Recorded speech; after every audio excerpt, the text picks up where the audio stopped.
Hello, I'm Molly Donovan. I'm a settler guest in the land of Native peoples past and present who have called this place their home. I serve as the curator of contemporary art at the National Gallery of Art, and it's my great pleasure to welcome you to the Wilmerding Symposium keynote conversation, a part of an annual symposium named in honor of John Wilmerding, trustee emeritus of the National Gallery, supported by the Alice L. Walton Foundation. This program is organized in conjunction with the exhibition The Land Carries Our Ancestors, Contemporary Art by Native Americans, guest curated by Jaune Quick-to-See Smith. And please check in the chat for additional exhibition programming coming up in the next while. And in addition, if you have a question, please submit it through our Q&A feature on this Zoom. Today's keynote conversation features exhibition curator Jaune Quick-to-See Smith in conversation with Joy Harjo, 23rd Poet Laureate of the United States. It's my great honor to introduce Jaune and Joy. Jaune Quick-to-See Smith, citizen of the Confederated Salish and Kootenai Nations, is an artist, teacher, activist, and curator. She received an Associate of Arts degree at Olympic College in Bremerton, Washington, and a BA in art education from Framingham State College, Massachusetts, and an MA in visual arts from the University of New Mexico. Before completing her degree, Jaune began exhibiting in New York at the Cornblee Gallery and is presently represented by Garth Greenan Gallery.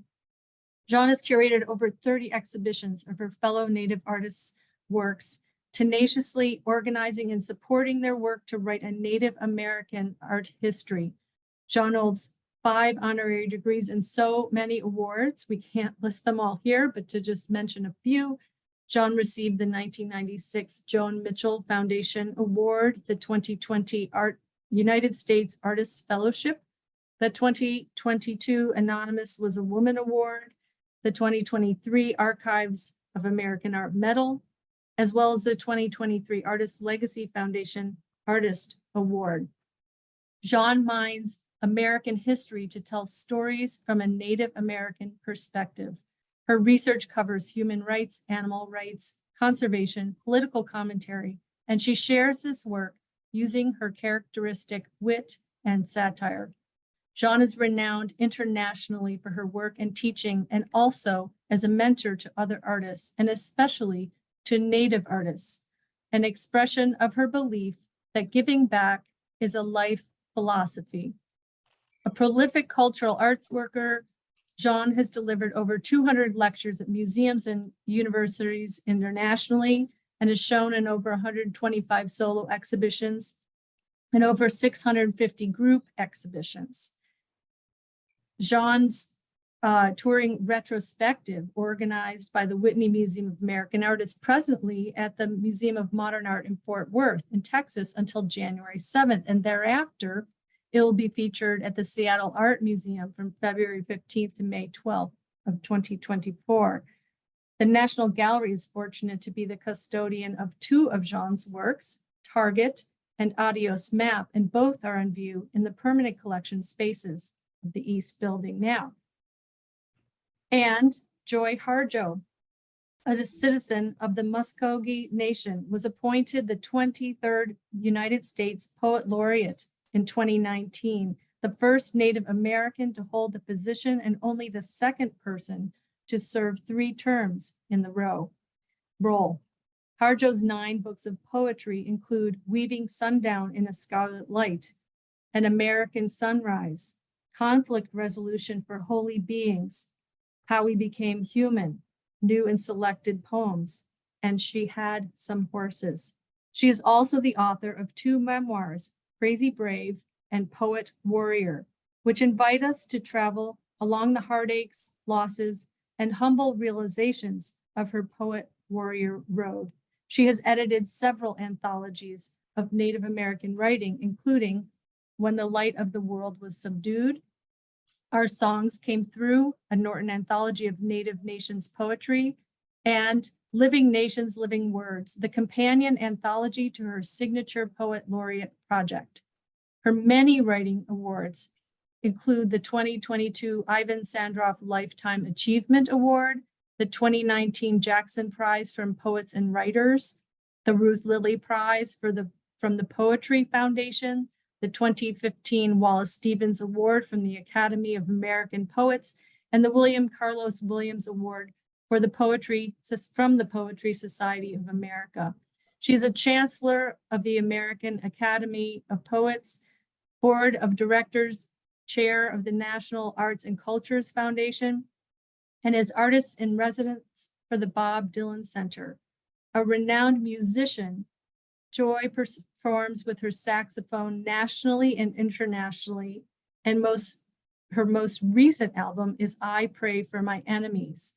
Joy lives in Tulsa, Oklahoma. And I want to mention that Joy's poem, Once the World Was Perfect, which comes from her 2015 book, Conflict Resolution for Holy Beings, is featured in the exhibition catalog for The Land Carries Our Ancestors. And we're grateful to her for allowing that inclusion.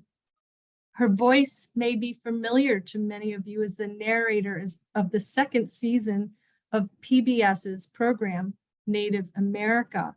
And I wanted to kick off the conversation between Joy and Jaune, and I'm just going to be in the background, keeping things moving along mostly.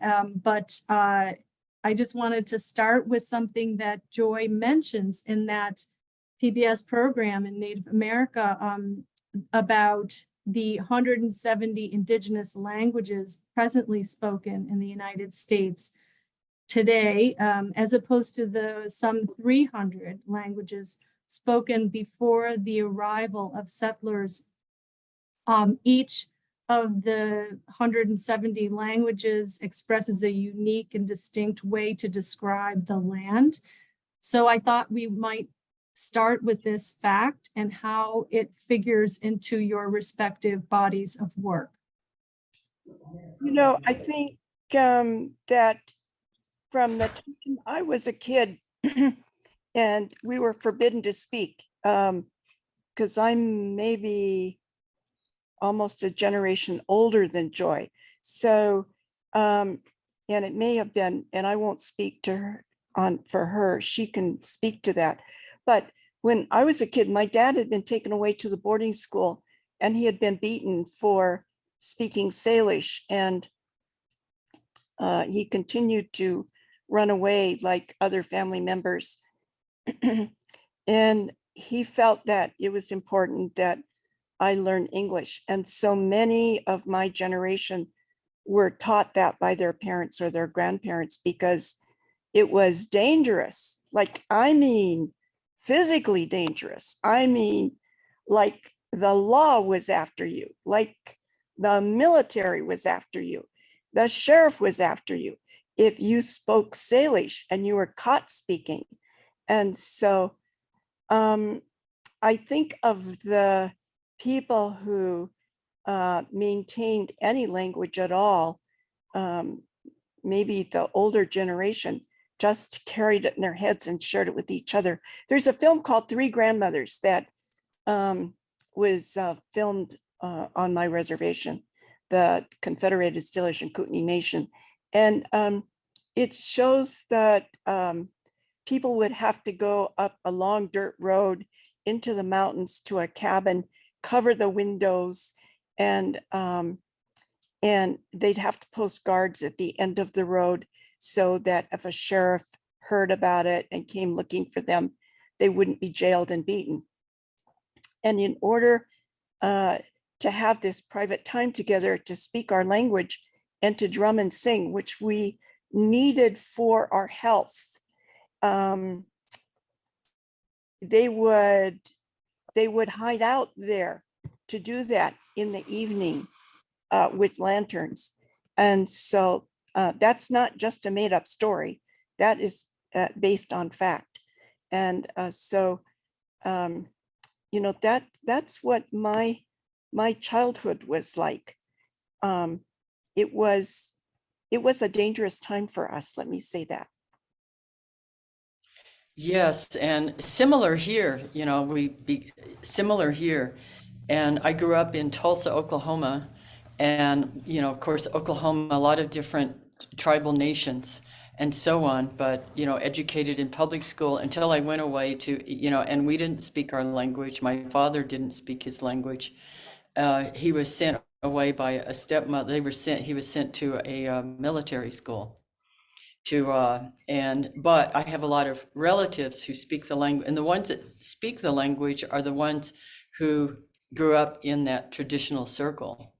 And even then, like you were saying, I appreciate them for what they went through to hold on to it, because they had to keep it secret.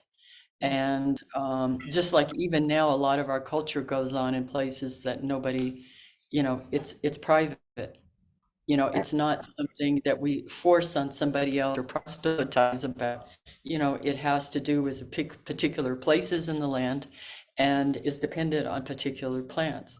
And when I went away to Indian school, which was the Institute of American Indian Arts, before it was, you know, IAIA, the great, you know, the arts college that it is now, it was a Bureau of Indian Affairs school off of Cerrillos Road in Santa Fe, where the Santa Fe Indian School is now. And it saved a lot of our lives because we were as young Native artists, you had to apply to get in. I got in based on my drawings. And but we were all there together, but we were not allowed to speak our languages. It was forbidden. Even then, in the late 60s, where we had at the school, we had some of the finest, it was the first time I ever had a Native artist, Native anybody as a teacher. And we had some of the finest Native artists teaching, like Alan Hauser, Fritz Schilder, who I didn't take a class from him, but I used to hang out in his office. He was always nice to me. And, you know, there were, you know, it was an amazing time, the late 60s. And, you know, here is the hippie stuff going on down on Canyon Road. And my roommate, Beverly Dakota, would take off and go up to that encampment, you know, the hippie encampment in Taos, come back, and we all started fringing our jeans, and I'm getting off track. But despite all of that, and despite that so-called openness, and here, express yourself, Native culture, you know, et cetera, and Natives, you know, were appearing in Life magazine. And we've learned that attention to Native art tends to go in cycles. But we were not allowed in that kind of atmosphere.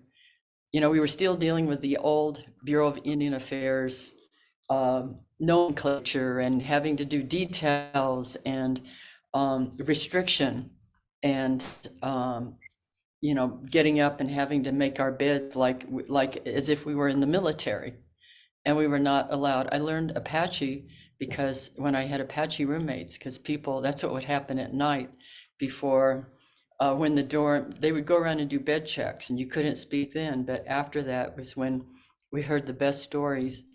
And the language, those who had, you know, people were speaking the language. But what I have learned since too with on my own journey and my own people, I spoke Navajo before I spoke my own language, because I went to University of New Mexico. I was an art major for a while. I'm within like 12 hours of a BFA there.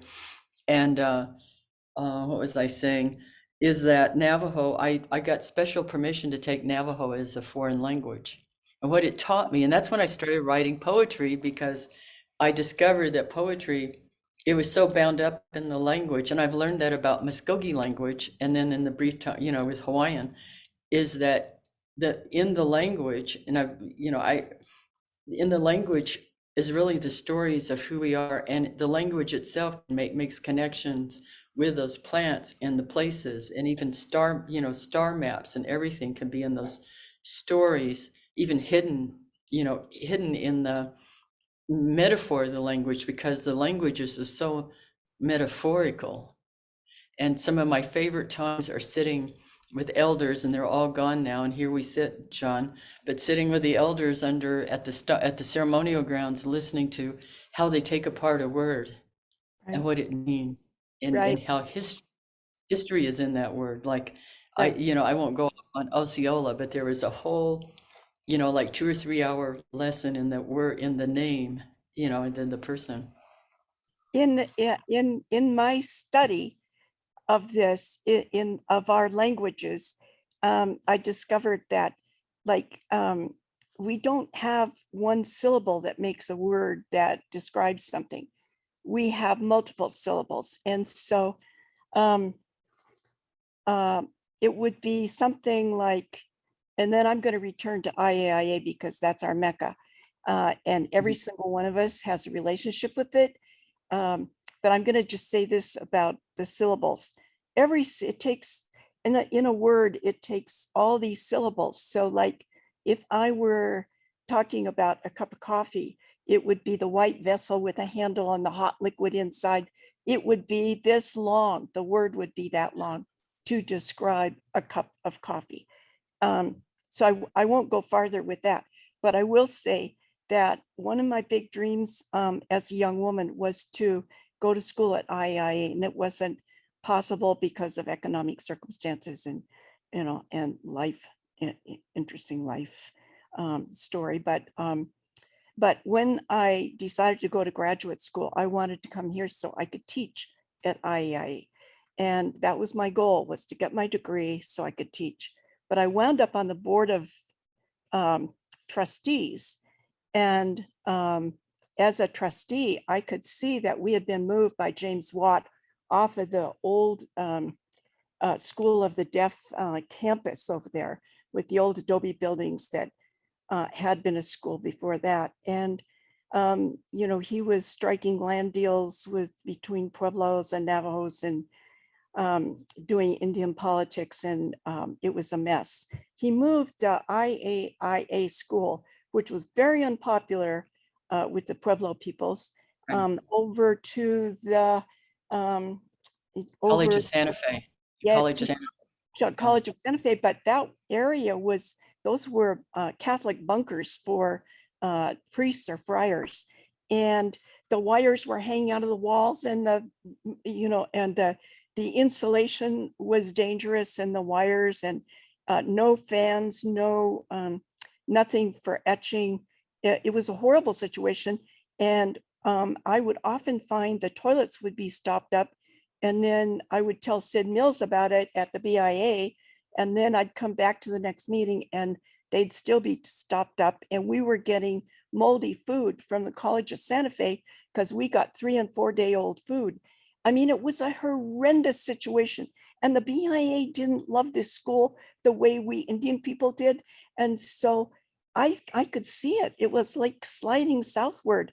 And so one day I had talked to some artists in New York, like Miriam Shapiro and Paul Brock, and asked questions about like, what could I do? And they said, well, you should just make it a freestanding school like Gallaudet.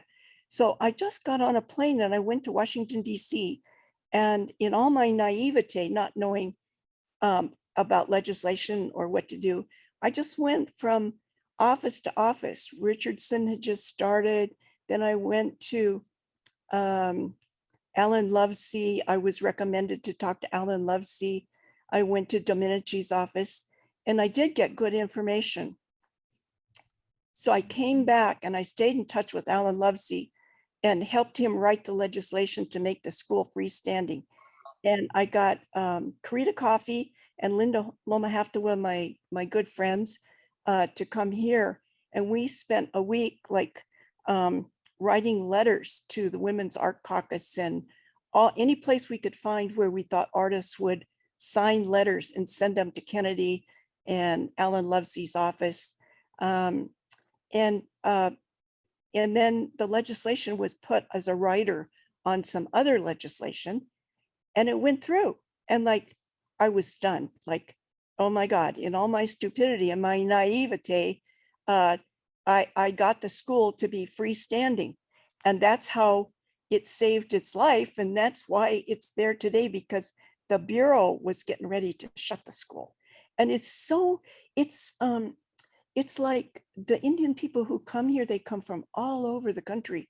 And even if they're only here for a semester, or they're only here for a short while, they gain from this. And it's because of the camaraderie between the students, just like Joy described to us. That camaraderie still exists. It's still, and then because I had wanted to teach there and didn't get the opportunity to do that. My son, who got his MFA, went there to teach. And I was like so beside myself, so happy about that. And so it's kept IEI as a presence in our family. And it probably will be to the end of my days. That school is a mecca.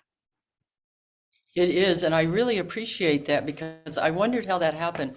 I was teaching there when all of that started going on, and it was the old Santa Fe Indian School campus, and it reverted because, you know, the Pueblo people felt that that was their campus, and we're always at odds with Lloyd Keevan and his vision, and now there's a new exhibit or something on him down in Scottsdale on Key. But he, you know, and I was there, I was able to teach there. And one of the rooms I taught in still had stoves around the room, where just a few years before, when I went there in 67, because I had a class in there, that's where they taught. The curriculum was, you know, teaching the female students to clean for people in town. And at the old Santa Fe, yeah, and there's That's dairy old farm government residents, school. and it's Yeah, not that long ago. no. So I was there when it all started shifting, and my daughter later went to Santa Fe Indian School, but yeah, I didn't know. I knew that there was that takeover and the move, and then I taught too later at the College of Santa Fe in that mess and what was going on there. But I thank you for that. Thank you for that story. You know, and these stories need to go down because people don't know these stories, and that's amazing. And Karita used to be my buddy, or you know, and Linda, and but that's what I admire about you, Jean, is your, you know, it's called activism, but it's really about vision and generosity, which you also see in terms of this exhibit. I love this catalog and what you've put together here in this exhibit. You know, again, you've always looked out after artists and art, which is really the spirit of people. Well, Really, you that's do what the the same arts are. thing. You do the same thing. And, you know, I was just looking at the numbers. I think, Joy, we've known each other for 43 years. Is that right? It's when that Frank Blythe had the vision to do a series. I don't know if you know how he fought really hard with PBS to do a series of contemporary yeah. Native artists. Oh, yeah. You know, nobody knows about his story either. And in the early days, he worked with the journalists and the writers. And I remember going to him and asking him for photographers, because in the 80s, I was looking for Native photographers because I wanted to do a show. And I wound up doing the first traveling Native photographers show in the early 80s. I remember that. Yeah, but let's see. Oh yeah, I met Frank on that in that film crew, because he's the one who enlisted a grant to do 6. I think they did 6. And you know, when I look back on that, you wrote the narrative for that film, that PBS film that they did on my work. I wrote poems. I wrote the poetry, but I was not hired first as a poet. I was hired as a production assistant. Oh. So I was rolling chords in your studio. Oh, I didn't know that. I thought you wrote the whole narrative, and then they had Scott read it. And I look back on that and I think, wow, that's really a misogynist thing that happened there, because Joy's voice is so beautiful. I was listening to you yesterday on the language film on PBS, and I was saying, oh man, whatever you read, Joy, whether it's reading your own poetry or reading the narrative for that film, it all comes out in your expression. And it was so beautiful. And I said, you know, if I could go back, I would have made a big stink about that and changed that, and had you read the narrative. But, you know, in those days, like, we can do that now because we're old enough to go, in those days that happened. Now, in these days, this is happening. And it's really remarkable because I know you've lived through it. I've lived through it. And we've seen these huge changes. Not that it's resolved. We have a long ways to go, but we're seeing, like, we're shockingly, stunningly, stuff that we didn't expect right now. Yeah. Yeah, we are. It's kind of disheartening. But what I think about is that these kinds of periods, and that's what art expresses too, is that these kind of periods are, I think of them as periods that say, okay, we have to grow mental, spiritual muscle. And so we're given these opportunities because right now it would be an easy time to give up or to, but we have to be stronger than ever Yeah, in holding up our languages and what they mean, holding up images that describe, that innervate and express who we are as Native peoples, because it's directly related to how we as human beings might survive climate change shifts, cultural shifts, political shifts. mm, And in these lands here, the key to that is in what Native peoples are carrying and have carried, from the beginning. when you think about it, our languages carried thousands of years of knowledge. And when that was passed down in our families orally, and some written as well, and no one acknowledges that. And I really feel like we have a lot of new news to get out there. But when that happened and Europeans came in and thrust this foreign language on us, it had nothing about plants, nothing about our environment, nothing about our worldview. It had nothing in there that was related to our world. Our languages had all of that, all of our culture, all of our worldview, all of everything about the holistic environment that we lived in, and all the knowledge of the plants and the animals in our languages. And I write in that essay for the National Gallery that it was like giving me a lobotomy. And I felt like it was that serious to take away my language. That part of my being was really wrecked and was really suffering. And if we want to know why Native people have such a struggle mentally as well as physically and economically, is because when you take that away, that's our thousands of years of knowledge, and it leaves a big hole in our brain. Right. I was reading that introduction and I was struck by what you were talking about with, you look at the devastation and look at how many of those uranium mines. And I was thinking about, I was going to be an artist. I was, working on my BFA, and it wasn't until, Kiva Club, I became part of an activist Native student club, and the communities, because we were Native students, they thought, well, we knew something because we knew something that might be useful to them from the university because they were dealing with coal companies. They were, dealing with uranium companies and the devastations that those companies were, and the division and the thievery.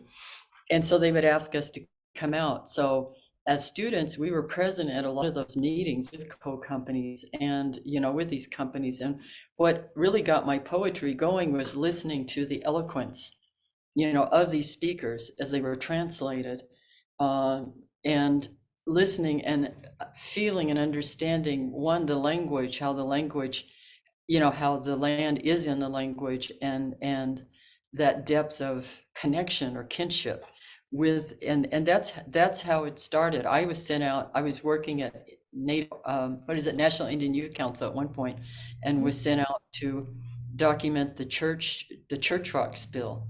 Mhm. And I remember Navajo language people trying to figure out a word to warn people to what, and I need to look it up because I don't remember the word in Navajo for uranium, but it was an invented new word that had to say that there's a substance that, the kids were running, they got their water from that place.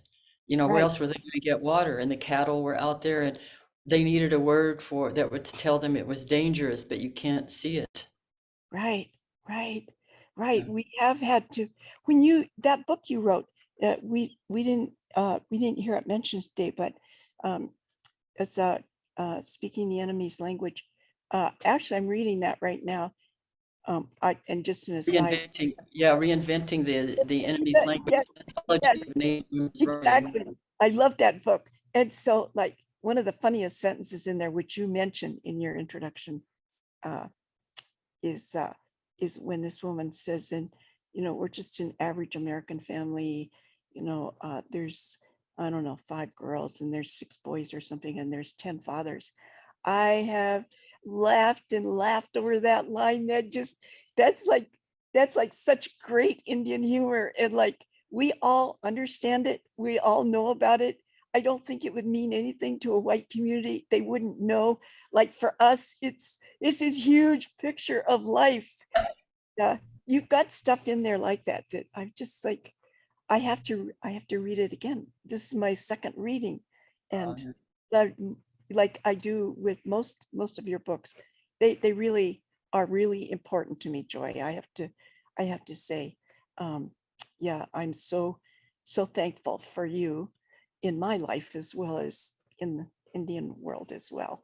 So Well, that the out there. same here, but I wanted to get to the color blue because I was thinking about, I mean, we kind of work parallel. Oh, We've always kind of worked parallel, and I was reminding before we were getting, I was reminding Molly and the crew saying, I remember long ago, and maybe it was during that shoot, and I said, Jean, you paint like a writer, and I write like a painter. And because I can see all this, I can see all of that engagement and the writing the letter, all of that is in your art. and you But think a painter is absolutely true, because when I read your work, um, you are my favorite poet, and when I read your work, um, you spell out paintings in my head. I can visualize them from your writing. Yeah. that's one of my next projects, is to start painting some of those poems that are so, yeah. But anyway, I was thinking when I did my Poet Laureate project, and as I was reading and looking at the catalog for your exhibit, The Land Carries Our Ancestors, I was thinking, my project is a sister project to this, because you get other terms if you do projects. I wasn't special. I don't have 3 terms because I was really good. It's because I did a project and then COVID came. But I thought, I'm not the only poet. They need to know there are other poets out there. Just like even all these curated shows, been very generously curated, all kinds of shows for other artists. Right. And so my plan, what I wanted to do was first I wanted a map. I like maps. And so I went to the maps department and found a map that had no names. It was just earth, and I always want to say earth and sky, but you can't see sky on a map, but they were all blue and green. I mean, and brown, that was, And and you Scott, didn't see any birds. And then I asked 50 poets, but we wound up with 47. I wanted all the poets, but they didn't have the people. It takes a lot of people time, and we didn't have those resources. So we have 47 poets, and it was about place, landscape. So each poet got to pick their own poem about place, and you could almost read them alongside all of these images, these art images. It just fits right together. These poems and they were all over the United States, and they talked about place and why they placed themselves there. And then they have a poem, and then there's also now a collection in the Library of Congress of them, each of them speaking their poem and talking about place. Yeah. you know what? I have to ask you a question. Um, Somebody was talking to me about this the other day, and they were saying, you know what? You older artists always have this need to do projects with larger groups of artists, not just yourself, but with larger groups. And I had to give that some thought. And I really see that. I think going back to Frank Blythe, who was gathering as many films as he could find on Native America, and then deciding that if he placed them in an archive within PBS that maybe he could go around and convince PBS stations to show a native film. We didn't have, an Indian month at that time. And I have to give him immense credit for the work that he did with journalists and filmmakers. And now today his daughter is running Vision Makers and doing that fine work. But when I think about the work that you've done all these years, all these anthologies, so important. And, Paula Allen talked about that. She said that it wasn't just enough for her to write, but she needed to include all the younger writers coming up because they need that boost, they need that help. And that's how you've operated. It's how I've operated. But I don't see that as much in our young Native people who are working on their own careers and their own projects. I mean, am I mistaken about this? Do you see what I see and the need that we felt in those days for our community?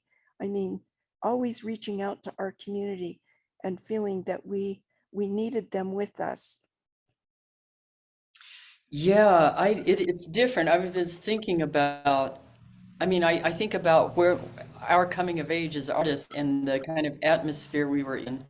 We didn't have Native days and we didn't have any of that. And with women, we didn't have safe houses. There was no, or any attention to violence against women or any of that kind of thing. And so maybe in a way I think especially women artists tend to do that, is like, wait, I'm not the only one. There is, all of us, and trying to make that space to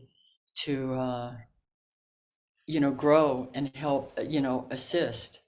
I don't know. I'm thinking about it. There's a shift, though. I think about our attention to landscape, and a lot of the younger artists have it, but it shifts. I think about Tommy Orange's There, and where that takes place. I'm looking at with these younger writers. Yeah. Oscar, how do you say his last name? His book, Blanket Dance. I got to get the title right. Anyway, and it takes place, in his community. Yes. But it's different than the way we approach our relationship Yes. to Yeah. to community, to expressing landscape and expressing place. There were, Joe Feddersen and Peter Jemison were two very active, generous activists who, like Peter, founded the American Indian Community House Gallery in New York. Ken Banks founded the AICH out in California. Janine Antoine came in later. And Joe Feddersen was always organizing an exhibition for other artists, doing big print gatherings where he would invite everyone to come and make a print and then make a book. And now he's working on a big exhibition for the plateau because there are a lot of our tribes engaged in work on the plateau. But you're exactly right. It's really a matriarchal thing.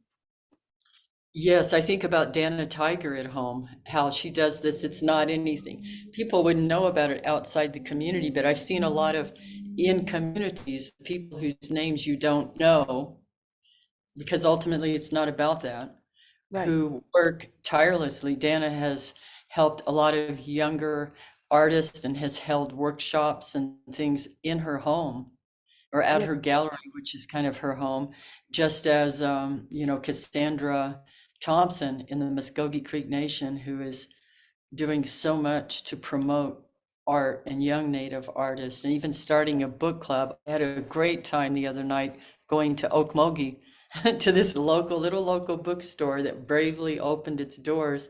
And I was sitting there with people from Muskogee Nation as we had a blast just visiting and talking about books. But I see a lot of that when I go places, that there's a lot of that kind of activity going on where people are, pulling together and organizing in their communities in ways that don't, and trying to find the money to do so, and Yes. writing grants Yep. to Yep. take care of art in their communities. Yep. Cameron Decker and Aspen Decker, two Salish people at home, were trying to get jobs in the school district and in the local art community, and having a difficult time. So they decided to form their own organization, and now they're online. But it's really about teaching language in the schools across the reservation.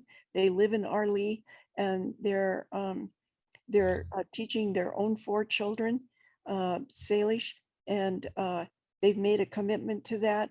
And so, like, all their t-shirts are in Salish, and of course on the reservation, all the road signs now are in Salish, all the names of the creeks and the rivers, and all across the reservation, so that people at home know the original names for things and what they mean. They're not white people's names on everything now. In light of that, I think about curating, because I just curated Norton, the Living Nations, Living Words, and then the Norton Anthology of Native Poetry. And I was wondering too how you got around, because when you curate a Native art show or curate, and you know, in yours is contemporary, that one anthology was historic, and you've got so many tribal nations, and they're all different, just like you were talking about Salish, and it's so specific. And in our place, we're starting getting Muskogee names, and you know, everyone is so specific. And even with tribal nations, there are specific communities and even tribes within the nation that are different. And so how was your, you know, how did you, and so that's a problem curating, especially first we were given 300 pages for historic and anthology. We got it up to 4, but Yeah. it means that there is so much that you can't add everything that deserves to be there. So how did you deal with, I mean, how did you go about curating and Well, first of all, I usually have like a topic in mind, something that I feel needs to get out there. And then secondly, with my son teaching at IIA, that was a big help, because we have connections. Laura Evans and others have, email addresses now, and Instagram. When I couldn't find somebody, or I didn't know where, because Native people move quite a bit. yeah, yeah. So if I know their cousin, or I know, their auntie or something, that helps us. And then we can, as a last resort, maybe not the last resort, my son would go on to Instagram and tell a bunch of people, Jean's looking for so-and-so. Do you know where they are right now? Maybe they're in Europe. Maybe they're in Italy doing a project, or, something like that. We would track them down. I mean, in social media, Joy, has been our Indian grapevine. Yes, it has. And I liked thinking about blue, the Yeah, color blue, and how, yeah, I really liked those thoughts about and how you began seeing blue, and how blue made a thread through everything. And I always remember there's Georgia O'Keeffe, who is not native, but is South, wonderful painter. And I always remember about, she went into this period where she only used black and white until she had to use a color, yeah, and it was blue. yeah, yeah.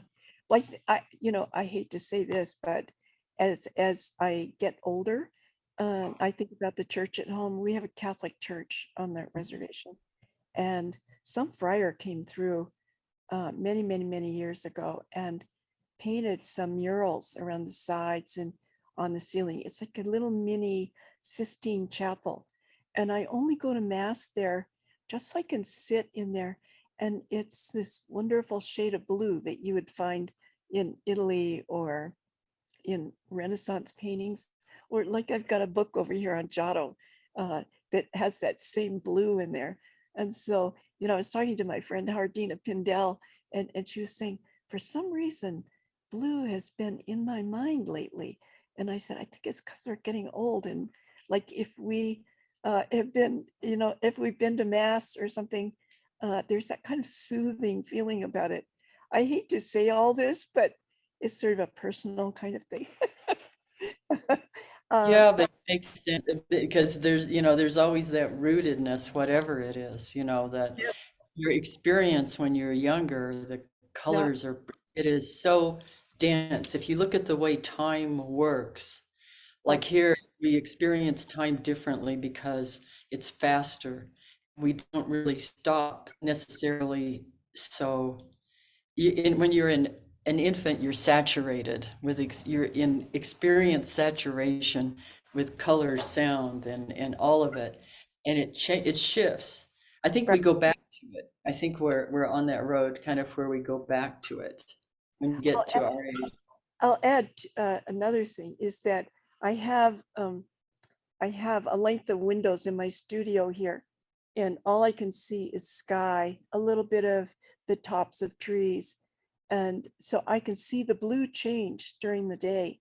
Um, and also the other thing I think that I was trying to promote in this exhibition was the idea of a holistic landscape. And Mhm. I couldn't do it without that thread of blue.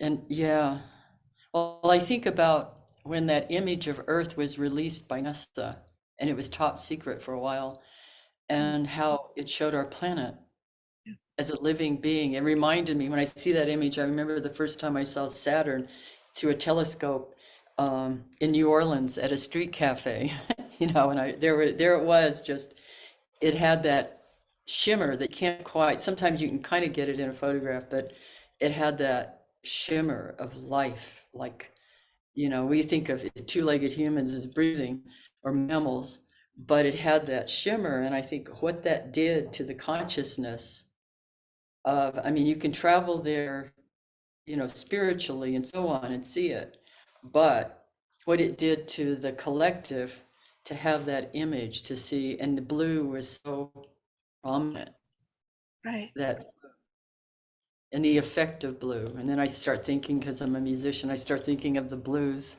and and how that works. But it's water, it's life, The other thing is that in the early days, when people were grinding pigments, there was a limit to the pigments that they could grind. So blue was one, and of course red Right. ochre was one, yellow ochre, and black. And you often see paintings made with those colors. And even when I go out here to Kuawa, the little kiva at Kuawa, I feel guilty going down into that kiva because of the story that goes along with it. But there's a blue there as well. And so I think because it was such an early pigment, and when you look at Maya paintings, wall paintings, there's a blue pigment there. I think maybe that ancient blue pigment, I think that also rattled around in my beady brain. But I think blue too is rare. I don't even know that we have a word for that in Muskogee, the color blue. And I think it was rare, or I mean, it's not, it's harder to come by. I think about Yes, that. And it could be yes, more like gold, like the conquistador, how gold figured. Maybe blue or blue paint was kind of like that. It was something that it wasn't plentiful. I mean, there's indigo, I guess, but that's another story. that's another story. But there Yeah. was turquoise here. Now, whether they Yeah, ground sure, it, the stone, you know, right.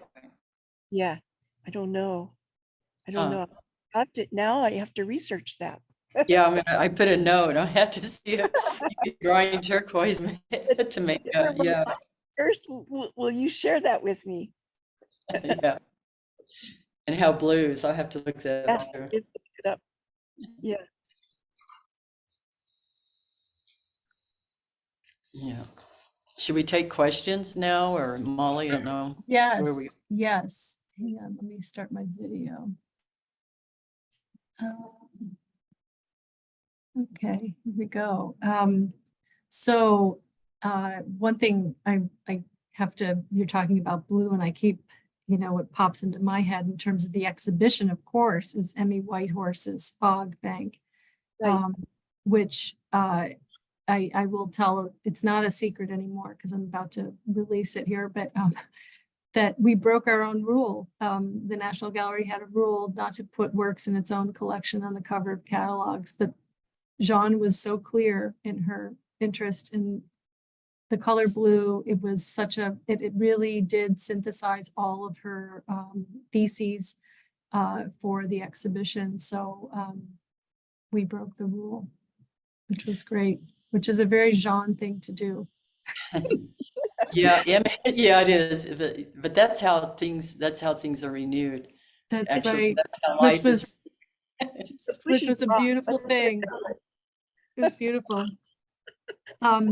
So I have a question from our audience for Joy in regard to your recollections of the series. The stories that were shared among students after the lights went off at the school at Cerritos Road. Like, somebody is asking what those stories involved. Do you recall? Well, I don't recall specific stories, but they were often, stories in the way that, we had students there who were probably considered illiterate, but they were incredibly literate. And, they were incredibly literate in stories. So what I found is that the students, even then, were, I realized when I was working, I guess on Crazy Brave, that most of the students there were within a generation of orality. Most of the many, I would say probably 70% of the students were raised in culture. They still had their languages and still in cultures of orality with storytelling or making stories. And so that's how it was. So people were very good at making stories, even of what was going on with us. But the stories were everything from ghosts. There were ghosts around there, and then some people would hear children crying because of generations before, or generation. I mean, I even have a son-in-law who was, in recent years taken from his yard by Mormon missionaries in Navajo land because, they thought he was living in a hogan or something, and that's, that wasn't a good place, he was being deprived. But in the dorms, you could hear sometimes you could hear the children from before crying. So there were a lot of good ghost stories, and all kinds of stories. Were they recorded anywhere, either No, in no, we audio? were just kids hanging out and talking. Yeah. And what also struck me is how wise, because we would be talking about art in kind of the way we're talking about it now, but not as developed. But we really saw ourselves in tribal traditions, kind of taking things elsewhere, because we were aware, as every generation, these younger generations are very aware of, who they are, what they're coming up with, because a generation is a kind of person. So they're very aware of the symbols and the the iterations of culture that are the materials that they work with. And so even then, as young high school students, we were thinking about those things. And that's all reminds me of the description of Jaune's work as her paintings as narrative landscapes, having these stories be told in other formats, in other materials, in other even in music, languages, visual languages, audio languages. So Yeah, I really loved that you included Raven Chacon's piece for that series. I got to play the one he wrote for me recently in DC and on soprano sax. But I was so excited by that score as it gave me, it fit right into the image, the image making part. But it's so beautiful what he's done with all these scores are different, and they're all pieces of art, because they're symbols, arrangements, and every one of them is different. And I really appreciate that you included, his scores in But contemporary exhibit. the music is made from the land, on the land. The Yes. music that we hear, like someplace I was recently, and we were, I know, I was talking to Shayna Bushyhead Condell, who's the director of the Cherokee, Eastern Band Cherokee. And we were talking about the things in the exhibition, and the land is connected to everything. It's connected to dance, it's connected to music, it's connected to our food, it's connected to our clothing, our housing. So like whatever I was thinking about for the exhibition, I can make a case for every single piece having a connection to the land. And of course, Raven, that was an easy one because it Yeah. is. It's connected to the land. Yeah. It That is. that was frankly a historic event at the I- National Museum of American Indian to have 5 of the composers for whom those scores were written perform. It was really, and then Raven to, Yeah. direct another piece was remarkable. Yeah, that was really something. Well, I think I just first wanted to offer the floor. You've talked a lot, but is there anything else you would like to add before we conclude today? Well, It's I would been like to say that, well, one, of course, I'm just so honored to be here with Joy because I'm a big fan of her work and follow her work. And for all these years, I think it's 40 years, maybe something like that. Something And like that. and so this is a thrill for me. I hope this isn't the only one we get to do together. I hope that we get to do this again because this was so rich and so wonderful. Our exchange here today was just lovely. I just am so honored. But I do want to say, I think that, and I don't want to beat my chest. I want to say that being allowed, Molly, at your invitation, I'm so honored and thrilled about that because I think we did something quite unusual here. And that is, I'm not sure that a white curator would have connected Raven's music to the land and said, oh, that should be part of landscape. Or, maybe even John Hitchcock's silk screens, although they really are landscape with the tanks and the birds together. Or Chinoopas, for instance, with the mirrors and, and the dance and the, his whole ceremony there. Would they have said, oh, that's landscape, that needs to be? I'm not sure about that because I just went up to CK Walking Stick show up at the History Museum and the Hudson River painters up there. And, it's just tight ass landscape. There's a horizon line and, and it's what we envision in this country that curators would choose. This, however, is not. This doesn't have horizon lines all the time. There's a good reason for that. And that's because our world is holistic. And so things can move. Things are always in motion. And I'm hoping that a little bit of this, and I give credit to you, Molly, for allowing me to do this in this way. And you never stepped in and questioned what I chose as, oh, that's not landscape, Sean. You need to rethink that. You never did that. And I'm so grateful to you for that. So that's what I wanted to say out loud and in public to give you credit for that, Molly, because I think we have a teaching moment here. I think we're demonstrating something to the American art scene that hasn't exactly been done this way before. And I hope that maybe this cracks the door, or as Adam Weinberg told me when he came to visit me recently, and I asked him, did we crack the door, Adam? And he said, you kicked the door open. like, oh, yes, that's what I want to hear. You blew it open, Jean. So, well, you did too. You did too. What, laureate girl, you did it. That door wide open. Yeah. Thank you, Jean, and right back at you, because the honor was all mine and ours. And we were your students, everyone, our great team of colleagues here, we were your students, and we